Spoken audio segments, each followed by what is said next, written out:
Bonjour tout le monde. Merci beaucoup de me recevoir ce matin. Excusez-moi.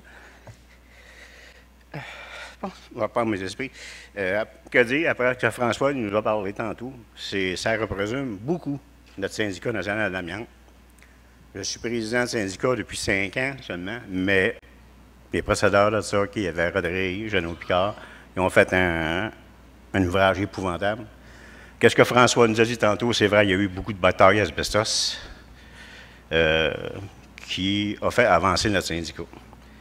Que dire de plus? Que je vais résumer un petit peu ce qu'on avait mis des notes. Que je vous remercie beaucoup.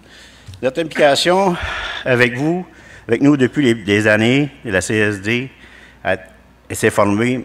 On m'a rappelé tantôt qu'on s'est formé en 1973. Que le syndicat s'est formé. Jusqu'en 2014, près de 40 ans, nous avons bénéficié des services et vos expertises. Car le syndicat a des convictions démocratiques, apolitiques, qui défendent les travailleurs de toute académique. Nos grandes causes que le CSD et la Fédération nous ont aidés. François vous en a énuméré quelques-uns. Les grandes batailles qu'il y a eu, c'est sûr que l'exposition de l'amiante, depuis 1975, les meilleures conditions, moins d'exposition à l'amiante, que François vous a expliqué tantôt. Faire reconnaître l'amiantose, ça a aidé beaucoup de travailleurs à survivre monétairement et de santé aussi. Dédommager les travailleurs qui avaient un cancer des poumons. Que la transformation de ce produit naturel soit exploitée asbestos pour créer de l'emploi.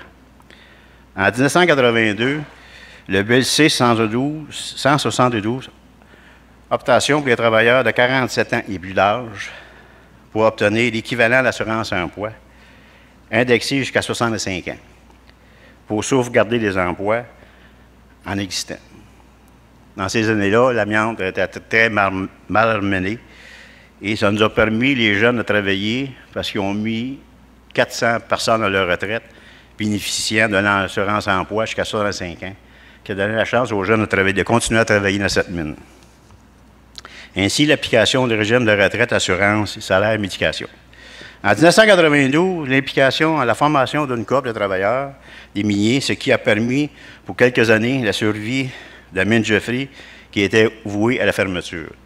À un moment donné, il y a quelqu'un qui est arrivé là. Lui, son mandat, c'était de fermer la mine.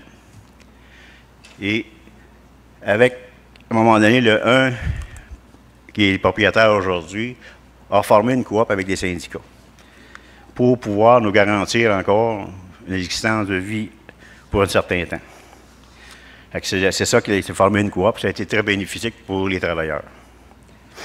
En plus des grands dossiers de l'amiante chrysotile au Québec et à travers du monde, un produit naturel connu et si bien utilisé sécuritairement, lorsque ce produit est scellé comme l'amiante dans le ciment n'est pas cancérogène.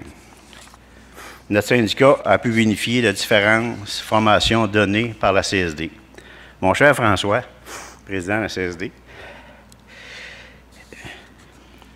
vous faites partie des garderies de gens très peu nombreux, à mon goût, qui a su s'investir, parfois s'oublier, afin de faire profiter de ses connaissances, de son temps, de son dynamisme, de tous ses contacts, bien importants, afin de nous aider à défendre la plupart de nos causes, ainsi que la dernière, de celle des travailleurs âgés. Donc, pour ces raisons que le Syndicat national de l'amiante, Marcel Vachon, Denis Patry, Marcel Côté et Diane Andry, nous tenons à être présents ce matin afin de vous remercier l'exécutif de la CSD, ainsi pour l'exécutif de la Fédération métallurgique qui nous a aidés à défendre ces causes qui nous tenaient à cœur. Un gros merci.